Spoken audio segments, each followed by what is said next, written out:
আজ সকালে পূর্ব মেদিনীপুরের পাঁশকুড়া ব্লকের অন্তর্গত মালিদা গ্রামে পথ অবরোধ করল গ্রামবাসীরা। মূলত এলাকায় যে রাস্তায় রীতিমতো বেহাল দশা আর তারই প্রতিবাদে গ্রামবাসীদের বিক্ষোভ অবরোধ। এদিন ক্ষুব্ধ গ্রামবাসীরা টায়ার জ্বালিয়ে বিক্ষোভ প্রদর্শন করে।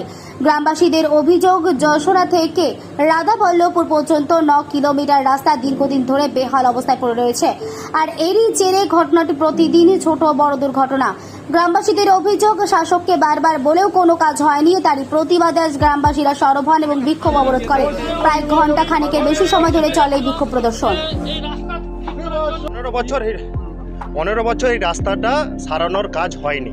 সে আমরা বিভিন্ন জায়গায় দরখাস্ত দিয়েছি এবং এই রাস্তাটা এবং এত যানজট হয়েছে আমাদের এই সামনে তারা মন্দির হওয়ার পর থেকে, এত লোকালিটি আমরা বিভিন্ন জায়গায় দরজা খটখটিয়েও আমরা যখন কোনো উপায় পাইনি, আমাদের দেওয়ালে পিঠ থেকে গেছে। ওই জন্য আমরা আজকে ক্ষণস্থায়ী আমরা পথ অবরোধ করেছি।